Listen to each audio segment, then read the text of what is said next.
வாய்ப்பு கொடுத்த ஐயா பன்னீர்செல்வம் ஐயா அவர்களுக்கும் மகேஷ்குமார் ஐயா அவர்களுக்கும் எங்கள் தேசிய சித்த மருத்துவ நிறுவனத்தின் தலைவர் இயக்குனர் திரு ப்ரொஃபசர் டாக்டர் செந்தில்வேல் ஐயா அவர்களுக்கும் நன்றிகளை தெரிவித்துக் கொள்கிறேன். இயற்கை முறையில் ஆரோக்கியமாக வாழ நமது சித்த மருத்துவம் என்ற தலைப்பில் பேச வந்திருக்கிறேன். நம்ம இயற்கையான இதுல இது பண்ணும். Health is wealth. நம்ம பணம் காசு நிறைய சம்பாதிக்கும், தங்கம் எவ்வளவு வச்சிருக்கோம், car, Benz car, Audi car, வீடு, சொந்த வீடு, இதெல்லாம் நமக்கு உண்மையான சொத்து இல்லை. உண்மையான வசதி என்னன்னா நோயற்ற வாழ்வு தான் குறையற்ற செல்வம். நம்ம முன்னோர்கள் சொன்ன மாதிரி நோயற்ற வாழ்வு தான் நமக்கு செல்வம்.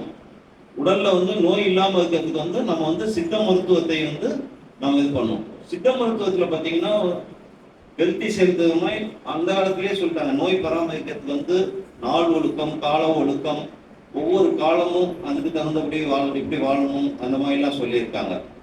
நம்ம இந்த உடலை மெயின்டைன் பண்றதுக்கு பாத்தீங்கன்னா காலையில எழுந்த உடனே முதல்ல தூக்கம் மிக மிக முக்கியம். 8 மணி நேரம் தூக்கம் அவசியம். 7 மணி நேரம் தூக்கம் ரொம்ப அவசியம். நம்ம சித்த மருத்துவ முறைப்படி பாத்தீங்கன்னா கற்பங்கள் இதெல்லாம் சொல்லியிருக்காங்க. அண்டத்தில் உள்ளதே பிண்டம், பிண்டத்தில் உள்ளதே அண்டம்னு சொல்லியிருக்காங்க.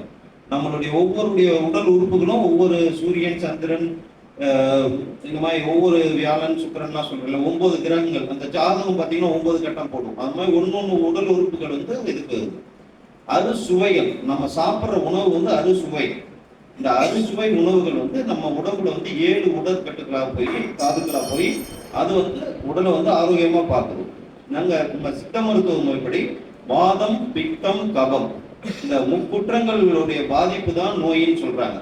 இப்போ இந்த ஆரோக்கியமாக உயிர் வாழ்றதுக்கு நமக்கு சித்த மருத்துவ முறைப்படி நம்ம செய்வோம். சித்த மருத்துவம் என்பது உணவே மருந்து, மருந்தே உணவு. நம்ம எல்லாம் மெடிக்கல் ஸ்டோருக்கு நீங்க தேடி போக வேண்டாம். நம்ம வீட்டுல இருக்க அஞ்சரை பெட்டி சொல்லுவாங்க, நம்ம பாட்டியெல்லாம் இருக்காங்க. அஞ்சரை பெட்டியில இருக்க மஞ்சள், மிளகு, பெருங்காயம், ஓமம், சீரகம், இந்த நம்ம சாப்பிடக்கூடிய உணவுலேருந்தே நம்ம இது பண்ணிக்கணும். கீரைகள், காய்கறிகள், பழங்கள். நம்ம யாருமே ஃப்ரூட்ஸு, காய்கறிகள் எல்லாமே சாப்பிட்றது இல்லை. மேற்கத்திய உணவான பீஸா கல்ச்சருக்கு தான் நம்ம உங்க பேர குழந்தைங்கலாம் போயிட்டு இருக்காங்க. இயற்கையான பழங்கள்லாம் யாரும் சாப்பிட்றது இல்லை. அந்த மாதிரி நம்ம ஃபர்ஸ்ட் இயற்கையான அந்த காலத்துல நம்ம இயற்கையான ஒத்து வாழ்ந்ததுனால மனிதர்களுக்கு எந்தவித நோய் நொடியும் இல்லை. இப்போ நம்ம வீட்டில் இருக்க ஃபார்மசி, அதாவது நம்ம அஞ்சரை பெட்டி, காய்கறிகள், பழங்கள் இதெல்லாம் நம்ம தவிர்த்ததன் விளைவு நம்ம இப்போ பெரிய அலோபதி மருந்தான மருந்து ஃபார்மசிக்கு நம்ம போயிட்டு இருக்கோம். தெருவுக்கு 10 மருந்து கிடைக்குது, ஆங்கில மருந்து கிடைக்கும். ஹாஸ்பிட்டல்ஸ் நிறைய மஸ்ரூம்ஸ் ஆஃப் ஹாஸ்பிட்டல்ஸ் வருது. இதெல்லாம் என்ன காரணம்னு பார்த்தீங்கன்னா நம்ம அந்த பழங்கால இயற்கை முறையை நம்ம ஃபாலோ பண்றது இல்லை. அந்த காலத்துல பாத்தீங்கன்னா இன்டர்மீடியன்ட் ஃபாஸ்டிங் சொல்லி இப்போ அமெரிக்காவில் ரிசர்ச் பண்றாங்க. இன்டர்மீடியன்ட் ஃபாஸ்டிங்கிறது நம்ம பழங்கால முறை தான். நம்ம ஆதி காலத்துல இப்போ பாட்டிக்கு 60 வயசு இருக்கும், அவங்களுடைய பாட்டி 150 வருஷத்துக்கு முன்ன பாத்தீங்கன்னா சூரியன் மறைகிறதுக்கு முன்னாடி சாப்பிடுவாங்க. அதுக்கப்புறம் எதுவுமே சாப்பிட மாட்டாங்க, தண்ணி கூட குடிக்க மாட்டாங்க. நைட்டு படுத்துட்டு காலையில எந்திரிச்சு தூங்கி எந்திரிச்ச உடனே இந்த பழைய சாப்பாட்டுல ஊற வச்ச தண்ணியும் சின்ன வெங்காயமும் தான் சாப்பிடுவாங்க. அது அந்த பழைய தண்ணி, பழைய சோத்து தண்ணி ப்ரோபயாட்டிக்ஸ், உடம்புல இருக்க குடலுக்குலாம் ரொம்ப நல்லது, செரிமானத்துக்கு நல்லது. இந்த சின்ன வெங்காயம் பார்த்தீங்கன்னா அந்த சின்ன வெங்காயத்துல கேன்சர் வராம தடுக்கக்கூடிய குர்செட்டின், கேம்ப்ரால், ரூட்டின் அப்படின்னு சொல்லி நிறைய பைட்டோ கெமிக்கல்ஸ் இருக்கு. ஒவ்வொரு உணவுப் பொருளையும் பார்த்தீங்கன்னா பைட்டோ கெமிக்கல்ஸ், ஆல்கலாய்ட்ஸ், டேனின்ஸ், குளுக்கோசைட்ஸ் எல்லாமே இருக்கு. இங்க வந்திருக்கவங்க எல்லாம் நான் மெடிக்கல் ஆகுறதுனால நான் உங்களுக்கு புரியுற மாதிரி சொல்றேன். அந்த மாதிரி கேன்சர் வராம தடுக்கக்கூடியது, பிபி வராம தடுக்கக்கூடிய, அடுத்து ஹார்ட் அட்டாக் வராம தடுக்கக்கூடிய உணவு முறைகள் தான் பழங்காலத்துல நம்ம எல்லாம் சாப்பிட்டாங்க.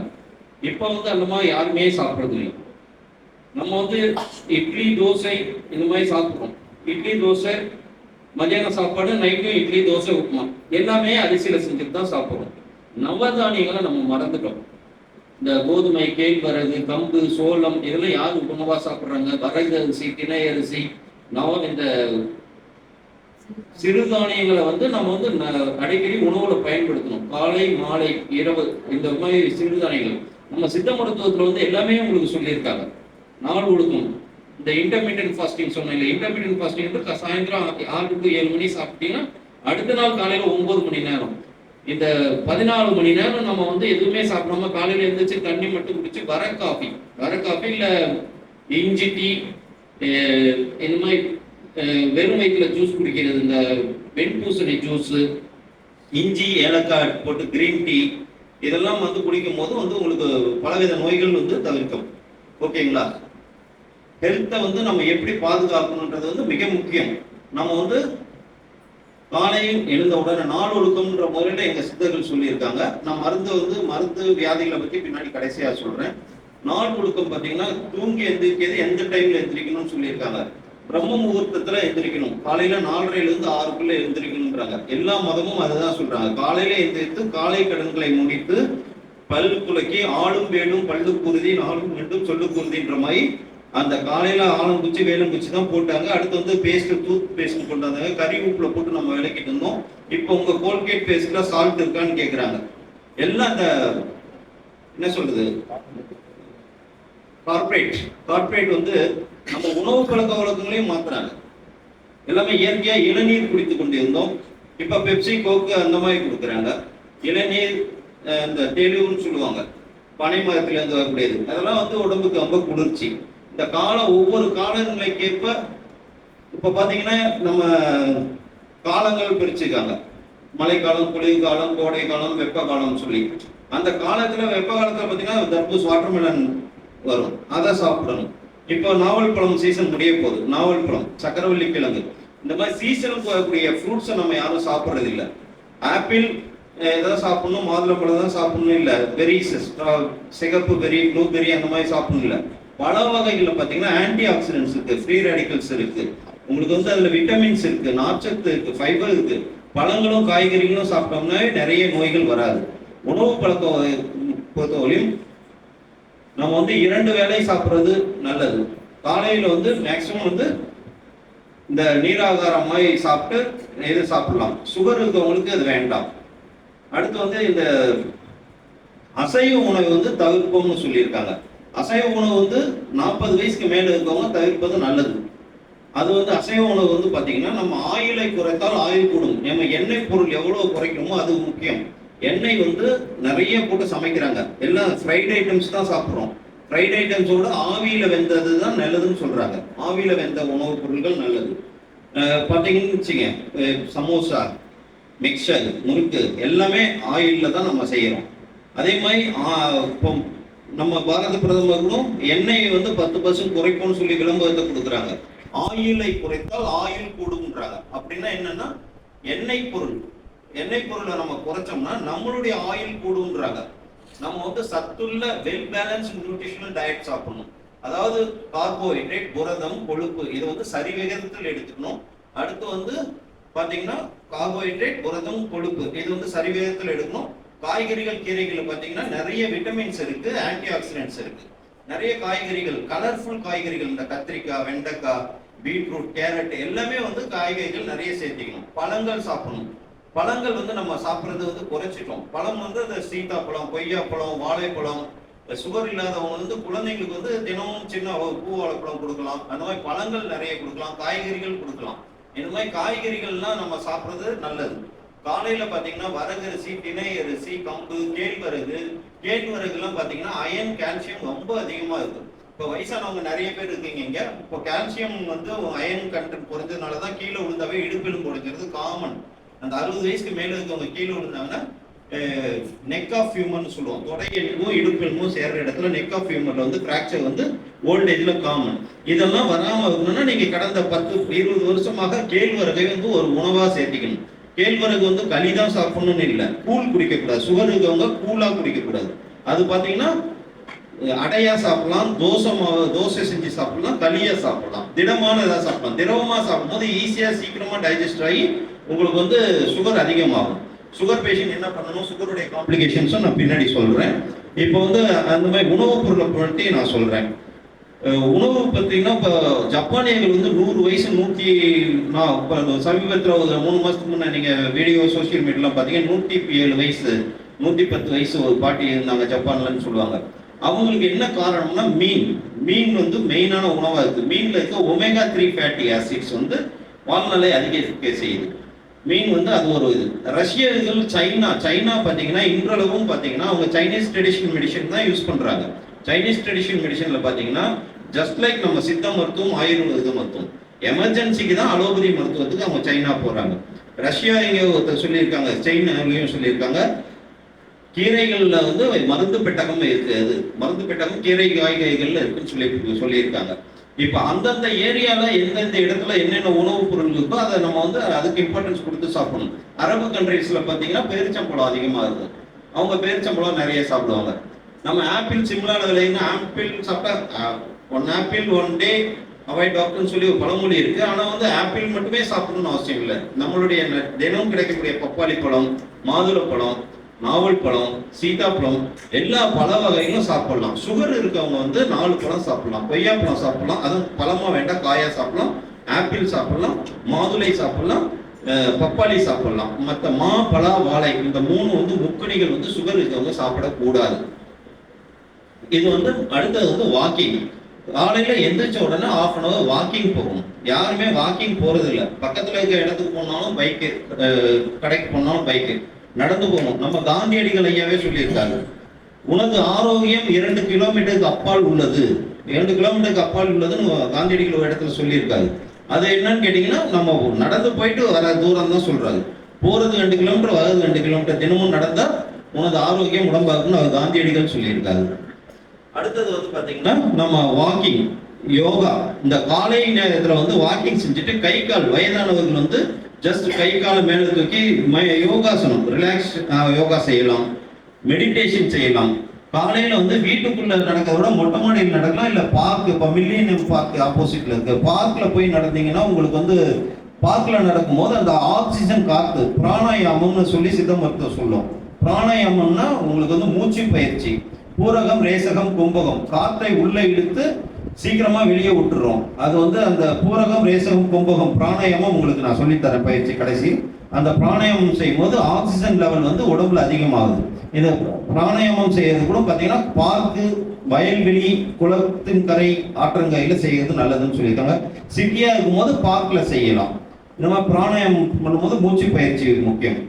அடுத்தது வந்து பாத்தீங்கன்னா தூக்கம் கண்டிப்பாக முக்கியம் சொல்லிட்டேன். அடுத்து ஒரு நடைப்பயிற்சி 60 வயசுக்கு மேல இருக்கவங்க வந்து ஜென்டில் வாக் நடந்தா போதும்.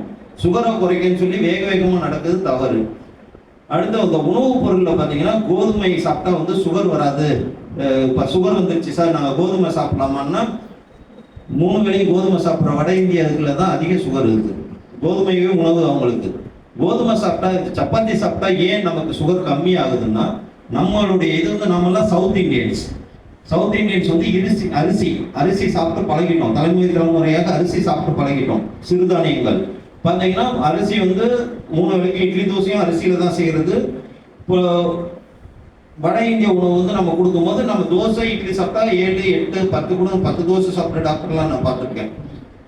இட்லின்னா ஒரு 4 சாப்பிடுவாங்க. ஆனா சப்பாத்தி வந்து ஒரு 2க்கு மேல சாப்பிட முடியாது, 3. ஏன்னா அது வந்து வட இந்திய உணவு.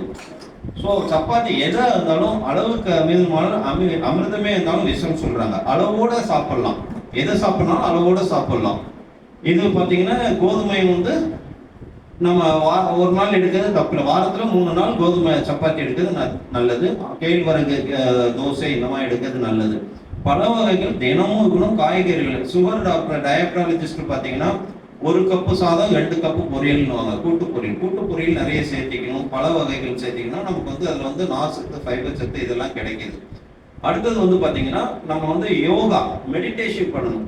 மனசை கொஞ்சம் நம்ம தியானம் வந்து உங்களுக்கு பிடிச்ச கடவுள், முருகன் சாமி, சிவன் சாமி, ஐயப்ப சாமி, எத்தனையோ சாமிகள் இருக்காங்க. உங்களுக்கு என்ன சாமி பிடிக்குதோ அவங்கள நினைச்சு மனசை வந்து அமைதிப்படுத்தி ஒருநிலைப்படுத்தி நீங்க கடவுளோட டைரக்டா பேசுங்க. கிறிஸ்டியனா இருந்தா ஜீசஸ் கிறிஸ்ட் கிட்ட பேசுங்க, அல்லாஹ் முஸ்லிம்ஸா இருந்தா அல்லாஹ் கிட்ட பேசுங்க, இந்து சாமி கிட்ட பேசுங்க. உங்களுடைய மனசை வந்து நீங்க தியானப்படுத்துங்க. நம்ம இந்துல வந்து சொல்லிருக்காங்க, நம்ம உயிரே ஒரு சிவன்றாங்க. நம்மளுடைய உயிர், நம்மளுடைய உடம்புலயே சிவன் இருக்குன்னு சொல்றாங்க. உயிரே ஒரு சிவன் தான். நம்ம வந்து நம்மளுக்காக நம்ம வாழ்வதில்லை. நம்ம வந்து சொத்து சேர்த்துறோம்னு சொல்லி நிறைய அங்க இங்க அலைஞ்சு திரிஞ்சு நம்ம வந்து நிறைய போய் பணம் சம்பாதிக்கிறோம், வீடு வாங்குறோம், கார் வாங்குறோம், சொத்து சேர்த்துறோம். எல்லாமே கடைசியில் போய் ஹாஸ்பிட்டலில் கொட்டுறோம். ஹார்ட் அட்டாக்கு, பிபி, இது எதையுமே கண்டிக்காம நம்ம பணத்தை சேர்த்து பணத்தை அத்தனையும் போய் நம்ம ஹாஸ்பிட்டலில் கொட்டுறோம். எதுக்கு அது? நம்ம ஆரம்பத்துல இருந்து இப்போ நீங்க உங்களுடைய வயது 60க்கு மேல இருக்கிறதுனால உங்களுடைய மகன், உங்களுடைய பேர குழந்தைங்களுக்கு சொல்லுங்க. அந்த காலத்துல சொன்னது வைத்தியனுக்கு கொட்டுறத வாணிபத்துக்கு கொட்டுன்னுவாங்க. அந்த காலத்துல சொன்ன பழமொழி தான். நம்ம பழங்காலத்தை மறந்த ஒரு காரணத்தினாலதான் இவ்வளவு ஹாஸ்பிட்டல் வந்திருக்கு, இவ்வளவு மெடிக்கல் ஸ்டோர் வந்திருக்கு. நம்ம அந்த பழங்காலத்துல இருந்த உணவு முறைகளை கொண்டு வர வேண்டும் மீண்டும். அடுத்தது பாத்தீங்கன்னா இன்டர்மீடியன்ட் ஃபாஸ்டிங் சொல்லிட்டேன், தூக்க முறையும் சொல்லிட்டேன். சரிங்களா? உங்களுக்கு யோகா சொல்லிட்டேன். யோகா செய்வது மிக நல்லது. இப்போ நம்ம பாரத பிரதமர் ஐயா திரு மோடி ஐயா அவர்கள் யோகா இன்டர்நேஷனல் யோகா டே ஜூன் 21 உலகம் முழுக்க இது பண்ணாங்க. 135 கண்ட்ரில இந்த மாதிரி கொண்டாடினாங்க. யோகா பண்ணும்போது உங்களுக்கு நீங்க நான் கிளாஸ் முடிச்சுட்டு போனோன்னு சொல்லுங்க, டயாபெட்டிக் நியூரோபதிக்கு ஒரு லெக் எக்ஸசைஸ் சொல்லி தரேன். அது செஞ்சீங்கன்னா, இப்போ எங்க அம்மாவுக்கு சுகர் இருந்தது, 40 வருஷமா அம்மாவுக்கு சுகர் இருந்தது. ஆரம்பத்தில் நியூரோபயன் ஃபோர்ட் கொடுத்தோம், அடுத்து ரீனோ பிளஸ் கொடுத்தேன், ப்ரீகாபலின் கொடுத்தேன், அலோபதி டாக்டருங்க கன்சல்டேஷனோட. எதுவுமே அவங்களுக்கு அந்த பிரிக்கிங் பெயின், அந்த நியூரோபதி பெயின் அவங்களுக்கு குறையவே இல்லை.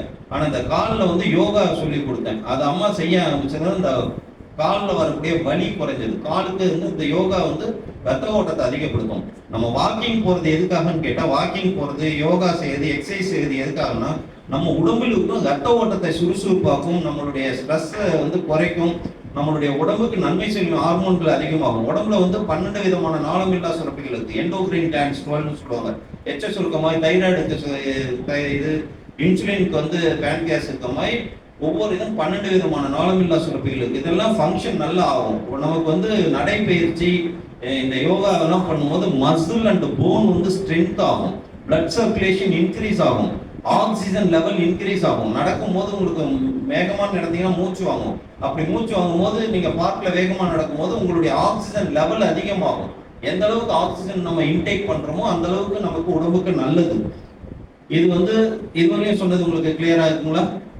நம்மளுடைய உடலை நம்ம சரியா பார்த்துக்கணும். அதே மாதிரி பார்த்தீங்கன்னா நம்ம ரிலாக்ஸா இருக்கணும். எதுக்காகவும் டென்ஷன் ஆகக்கூடாது.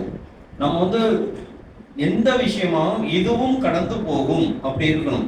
நம்ம டென்ஷன், நோ டென்ஷன் நோ பிபின்னுவாங்க. பிபின்றது பார்த்தீங்கன்னா சைலண்ட் கில்லர்னுவாங்க.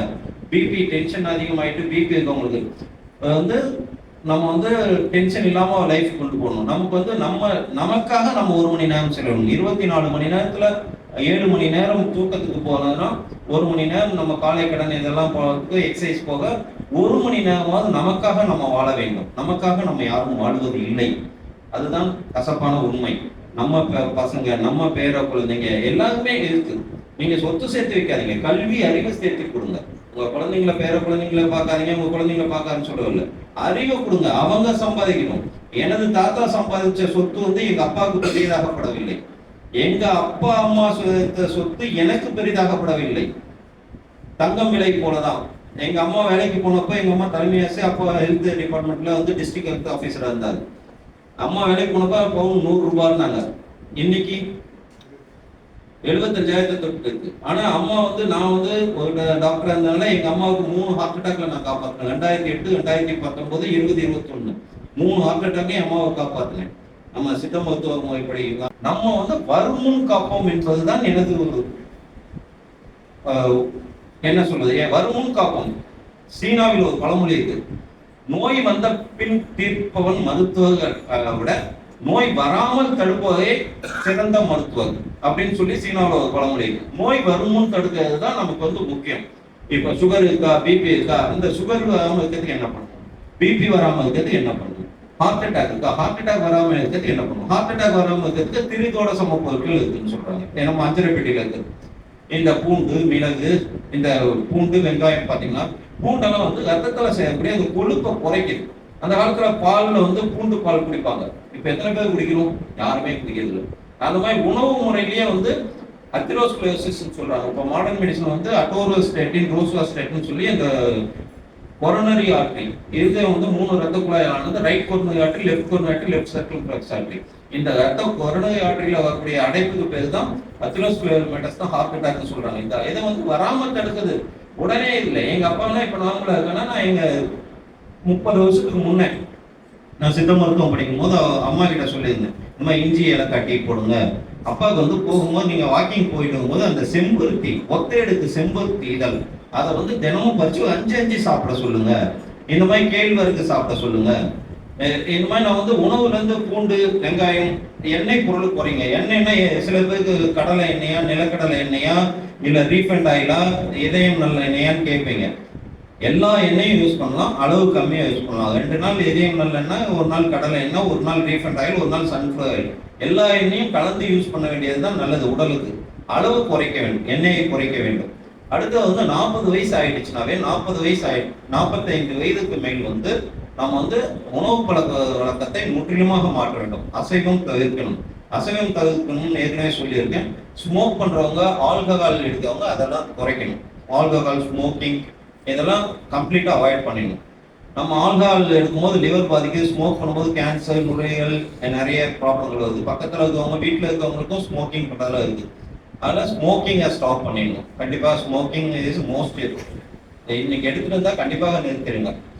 அடுத்தது வந்து பார்த்தீங்கன்னா உங்களுக்கு சொல்லக்கூடிய மெயினான இது வந்து sugar, BP, heart problem, cancer இது எல்லாமே வராமல் தடுக்கிறதுக்காக தான் மெயினாக நான் இங்கே பேச வந்திருக்கேன். வருமுன் காப்பும் நம்ம அமுக்குரா மாத்திரை சொல்லி சித்த மருத்துவத்தில் இருந்து திரிபுலா மாத்திரை, காலை இஞ்சி, மதியம் சுக்கு, மாலை கடுக்காயின்னு சொல்லி எழுதியிருக்காங்க. சுகர் இல்லாதவங்க வந்து சின்ன வயசுல இருந்து இஞ்சி தேன் ஊறல், இஞ்சியை வந்து தேன்ல ஊற வச்சு சாப்பிடும். அது ஒரு கற்ப முறைகள் சொல்லியிருக்காங்க. பொது கற்பம், சிறப்பு கற்பம்னு. பொன்னாங்கண்ணி கீரை எல்லாம் சாப்பிட்றது ஒரு கற்பம் தான். இருநெல்லி கற்பம்னு சொல்லுவாங்க. இதெல்லாம் இயற்கையாவே சின்ன வயசுல இருந்தே நம்ம சாப்பிட்டுட்டு வரணும். எடுத்த இன்னைக்கு இப்ப நீங்க சாப்பிட்டுட்டு உடனே ஒரு வருஷத்துல பலன் கிடைக்கணும் இல்ல. 5 வருஷம் 10 வருஷம் நீங்க வந்து இந்த கேழ்வரகுலாம் சாப்பிட்டீங்கன்னா நீங்க 10 முறை உளுந்து பாருங்க வர மாட்டீங்க. எங்க அப்பா அம்மா 2 பேரும் தனியா தான் இருந்தாங்க. கொரோனா காலத்துல எங்க அம்மா ஒரு 20 முறையாக விழுந்திருப்பாங்க. ஒவ்வொரு முறையும் நான் சென்னையில இருந்தேன். ஆம்புலன்ஸ்ல போய் கவின் ஹாஸ்பிட்டல் அங்க ஆப்டோல போய் பார்த்தா ஒரு முறை கூட ஃப்ராக்சர் இல்லை. கேட்டா எங்க அம்மாவுடைய பழக்கம் வந்து இரவு களி, சுகர் இருக்கிறதுனால இரவு தினமும் பெரும்பாலும் சப்பாத்தி சாப்பிடுவாங்க, இல்லை களி சாப்பிடுவாங்க. இது 2 தான் எங்க அம்மா கொரோனா காலத்துல வந்து இத்தனை முறை விழுந்தும் அவங்களுக்கு எலும்பு ஃப்ராக்சர் ஆகாம இருந்ததுக்கு காரணம் வந்து அந்த கேழ்வரகு. அதுல வந்து கால்சியம், அயன் இதெல்லாம் வச்சிருக்கிறதுனால இப்ப நானே வந்து எனக்கு சுகர் இருக்கிறதுனால டெய்லி வந்து அரிசி மாவுல வந்து 2 கரண்டி கேழ்வரகு கலந்து நான் சாப்பிட்றேன் சப்பாத்தி. நீங்க வந்து அதுக்குன்னு கேழ்வரகு தோசையே சாப்பிடணும்னு இல்லை. சாதாரணமா வீட்டில் செய்ய அரிசி மாவுல வந்து 2 கரண்டி கேழ்வரகு கலந்துக்கிட்டீங்கன்னா போதும். அதுல வந்து சின்ன வெங்காயத்தை கட் பண்ணி சாப்பிடலாம். சின்ன வெங்காயத்துல நிறைய உங்களுக்கு பைட்டோ கெமிக்கல்ஸ் இருக்குன்னு சொல்லியிருக்கேன் ஏற்கனவே. அந்த பழங்கால உணவு முறைகளும் அதுதான். டென்ஷன் இல்லாத வாழ்க்கை வாழ வேண்டும். அடுத்தது வந்து பாத்தீங்கன்னா உங்களுக்கு வந்து வேற ஏதாவது சந்தேகம் இருந்தா கேளுங்க, சரிங்களா? நம்ம வந்து தூக்கம் கண்டிப்பாக அவசியம். தூக்கம் 7 மணி நேரம் தூக்கம் நிரந்தர. இந்த சாஃப்ட்வேர் பீப்புள்ஸ்லாம் இப்போ நைட்டு 12 மணி 1 மணிக்கு பாக்குறாங்க. நீங்க நைட் 12 மணி 1 மணில தூங்காம இருக்குது தவறு. 8 மணி 9 மணிக்கு படுத்துட்டு காலையில 4 மணிக்கு 5 மணிக்கு எந்திரிக்க வேண்டும். இதுதான் இயற்கை. நம்ம இயற்கையை மீறி செய்ய வேண்டாம். அடுத்தது வந்து பாத்தீங்கன்னா நாள் ஒழுக்கத்துல வந்து ப்ரஷ் பண்றதுல இருந்து காலை கடன் முடிக்கிறதுல இருந்து நம்ம எக்ஸசைஸ் பண்ணிட்டு யோகா பண்ணணும். மதியம் வந்து சாப்பாடு பார்த்தீங்கன்னா அளவோடு சாப்பாடு, காய்கறிகள் நிறைய சேர்த்துக்கணும். காய்கறிகள் வந்து தான் மெயின். காய்கறிகள், பழங்கள் நிறைய சாப்பிட வேண்டும். அடுத்தது வந்து பாத்தீங்கன்னா உங்களுக்கு வேற எதுவும் சந்தேகம் இருக்கிறதா? சுகர் பத்தி பேசிடுவோம். சுகர் ஒரு பரம்பரைக்கு பாத்தீங்கன்னா சுகரா வரும். ஒரு சிலருக்கு ஹார்ட் ப்ராப்ளம் இருக்கும். அவங்க அப்பா தாத்தா வந்து 35 வயசு 40 வயசு செத்துட்டாங்க. அவங்க பையனும் அதே மாதிரி இருப்பாங்க, பய குழந்தைங்க. அப்ப ஹார்ட் அட்டாக் வராத மாதிரி உணவு பழக்க வழக்கங்களை நம்ம அவங்க பயன்படுத்தணும். அவங்களாம் அசைவ உணவு சாப்பிடக்கூடாது. அப்ப ஹார்ட் அட்டாக் வந்தா கூட அவங்க வந்து பாத்தீங்கன்னா 10 நாளுக்கு ஒரு முறை மீன் சாப்பிடலாம். வேக வச்ச குழம்பு மீன் சாப்பிடலாம், சிக்கன் சாப்பிடலாம், முட்டை வெள்ளைக்கரு சாப்பிடலாம். அசைவ உணவு சாப்பிடலாம். முடிந்தவரை அசைவ உணவு தவிர்ப்பது நல்லது. ஆயுள் உணவை தவிர்ப்பது நல்லது. அவங்க வந்து ரெகுலரா வந்து பாத்தீங்கன்னா காய்கறிகள், பழங்கள். இந்த காய்கறிகள், பழங்கள் எதுக்காக நான் வலியுறுத்தி சொல்றேன் கீரைகள் சாப்பிடணும்னா, இதுல வந்து மைக்ரல் வால், அயோட்டிக் வால், வாழ்வு பிரச்சனை ஹார்ட்ல இருக்கவங்க அவங்க வந்து கீரை வகைகள் குறைக்கணும். ஏன்னா அதுல விட்டமின் கே இருக்கிறதுனால அவங்களுக்கு வாழ்வு ப்ராப்ளம் இருக்கு. வால்வுல ஹார்ட் டிசீஸ் இருக்கவங்க வந்து கீரைகள் சாப்பிடக்கூடாது. அடுத்து வந்து எதுக்காக சொன்னீங்கன்னா இப்போ பார்த்தீங்கன்னா உலகம் முழுக்க America, Japan, Canada, Tamil Nadu, India எல்லா இடத்துலையும் பார்த்தீங்கன்னா மாரடைப்பு வந்து ஹார்ட் அட்டாக் வந்த பேஷண்ட் வந்து இறக்கக்கூடிய நேரம் பார்த்தீங்கன்னா காலையில 5 to 7 மணியாக தான் இருக்கும். தூக்கத்திலேயே இறந்துட்டாங்க. ஆனால் தூக்கத்தில் இருக்க மாட்டாங்க. காலையில் வந்து மோஷன் போகிறதுக்கு முக்கிய ஸ்ட்ரெயின் பண்ணி போகக்கூடாது. மோஷன் டூ டாய்லெட் வந்து ஸ்ட்ரெயின் பண்ணி போகக்கூடாது. அப்படி ஸ்ட்ரெயின் பண்ணும்போது வேகஸ்ன்ற நரம்பு அழுத்தப்பட்டு மேலும் ஹார்ட் அட்டாக் அதிகப்படுத்தி அவங்க இறந்துருவாங்க. அப்போ அந்த காய்கறிகள், கீரைகள், பழங்கள் நீங்க மதியானத்துல எடுத்துக்கும் போது அந்த ஃபைபர் நார்ச்சத்து உள்ளது உங்களுக்கு வந்து அடுத்த நாள் காலையில மோஷன் ஃப்ரீயா போகும். மோஷன் வந்து ஒரு நாள் 2 நாள் போகலனாலும் ப்ராப்ளம் இல்லை, ஆனால் ஸ்ட்ரெயின் பண்ணி போகக்கூடாது. அதுதான் மிக முக்கியம். ஸ்ட்ரெயின் பண்ணி போனதுன்னா ஹார்ட் வந்து இதாகும். இப்போ பார்த்தீங்கன்னா ஒரு இசிஜி ஒருத்தருக்கு வந்து ஹார்ட் அட்டாக் இருக்கா இல்லையான்னு பார்க்க வந்து கார்டியாலஜிஸ்ட் என்ன சொல்றாங்க, எம்டிடிஎம் கார்டியாலஜிஸ்ட் பார்க்க வந்து இசிஜி வச்சே சொல்ல மாட்டாங்க. எக்கோ எடுத்து இசிஜியும் நார்மலாகும், எக்கோவும் நார்மலாகும். இந்த ஹார்ட் அட்டாக் வந்து கன்ஃபர்மேஷன் டெஸ்ட் பார்த்தா கொரோனரி ஆன்ஜியோகிராம்னு சொல்லுவாங்க. ஆன்ஜியோ பண்றது தான் அதுதான் பெஸ்ட். சப்போஸ் ஆன்ஜியோ பண்றதுக்கு முன்னாடி ட்ரெட்மில் டெஸ்ட் எக்ஸசைஸ் இசிஜின்னு சொல்லுவாங்க. அது பார்த்தீங்கன்னா ட்ரெட்மில் டெஸ்ட் எக்ஸசைஸ் இசிஜி யாராவது பண்ணியிருக்கீங்களா இங்கே இருக்கவங்கள? பார்த்தீங்கன்னா உங்களுக்கு ஐயாவுக்கு உங்களுக்குலாம் தெரியும். இந்த ஒயர் கட்டிட்டு நடக்க வைப்பாங்க, அடுத்து கொஞ்சம் வேகமாக நடக்க வைப்பாங்க, அடுத்து அந்த ட்ரெட்மில் மிஷின் மேலே ஏறும், மலையில ஏறுற மாதிரி வேகமாக ஓட சொல்லுவாங்க. எந்த ஸ்டேஜில் உங்களால் படபடப்போ நெஞ்சு வலியோ மூச்சு வாங்குதோ நிறுத்துங்கன்னு. அதாவது ஹார்ட்டை வந்து ஸ்ட்ரெஸ் பண்ணுறாங்க, இன்டியூஸ் பண்ணுறாங்க. நம்ம வேகமாக நடக்கும்போது ஹார்ட் ரேட் அதிகமாகும். அப்படி இருக்கும்போது அந்த கொரோனரி ஆர்டரியில் வந்து பிளாக். இப்போ பார்த்தீங்கன்னா இந்த கொரோனரி ஆர்டரின்றது வந்து பார்த்தீங்கன்னா இதுதான் இதயம்னா வலது பக்க ரத்த குழாய், இடது பக்க ரத்த குழாய், இடது பக்க சர்க்கம்ஃப்ளக்ஸ் ரத்த குழாய். இந்த 3 பெரிய ரத்த குழாயில வரக்கூடியதுதான் இதயமும் மாரடைப்பும் சொல்லி நான் ஒரு புக் எழுதியிருக்கேன். வானதி பதிப்பகம்ல கிடைக்கும். 100 ரூபாய் தான் விலை. அதை வாங்கி பாருங்க, படிங்க.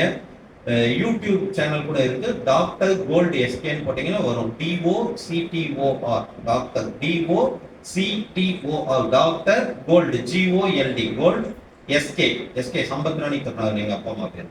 இந்த டாக்டர் கோல்டு எஸ்கே அதில் வந்து நான் வந்து ஹார்ட் அட்டாக் வராமல் தடுக்குது எப்படின்னு நான் பேசியிருப்பேன். ஐயா பிரசிடென்ட் ஐயாவுக்கு நான் ஷேர் பண்ணுறேன், நீங்கள் பாருங்கள்.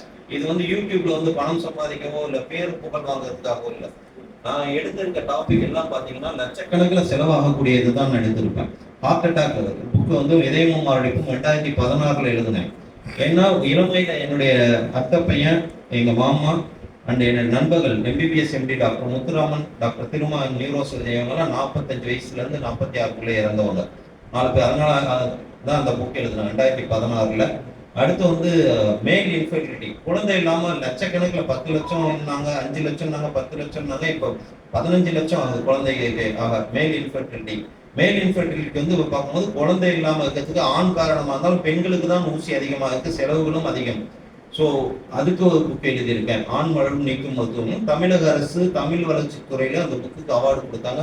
மாண்புமிகு தங்கம் தென்னரசு தமிழ் வளர்ச்சித்துறை அமைச்சராக இருந்தால் அவர் கையால் வந்து புக்கு அவார்டு வாங்கினேன். அது வந்து பெருமையான விஷயம். அதாவது குழந்தை இல்லாமல் இருக்கவங்களுக்காக அந்த புக்கு எழுதினேன். அடுத்தது வந்து இப்போ வந்து HIV AIDS வந்து மெடிசன் வந்து ஆன்டி ரேட்ரோ தெரப்பி கொடுக்குறாங்க. எய்ட்ஸ் HIV வந்து ஒரு மெடிசன் நான் கண்டுபிடிச்சிருக்கேன். தேவச்சூரணம் DEVA தேவச்சூரணம் சொல்லி நீங்க கூகுள் பண்ணீங்கன்னா உங்களுக்கு வரும். சித்த மருத்துவப்படி ஒன்றும் இல்லை, தேவச்சூரணம் DEVA தேவ CHOORANAM தேவச்சூரணம். இல்லை ஹார்ட் அட்டாக் வராமல் தடுக்கணும் உலகம் முழுக்க இருக்க மக்கள். அடுத்தது வந்து குழந்தை இல்லாமல் இருக்கவங்களுக்கு வந்து என்ன காரணத்தினால இருக்குன்னு சொல்லி அதுவும் 110 பக்கத்துக்கு எழுதியிருக்கேன் அந்த புக்கு. ஆண் மலரும் நீக்கும் மருத்துவ முறையும். இந்த HIV-க்கும் வெட்டை மேகம் தேய்வு நோய்னு சொல்லி ஒரு புக் எழுதியிருக்கேன். JIC சித்தா மெடிக்கல் காலேஜில் பிரின்சிபல் இருக்கும்போது அந்த புக் எழுதினேன். இதுக்கெல்லாம் no BP, no tension, no BP, no alcohol, no smoking, be happy life ஆகுங்க. டேக் எனி டவுட் இருந்தால் கேளுங்க. தேங்க்யூ. நன்றி, வணக்கம்.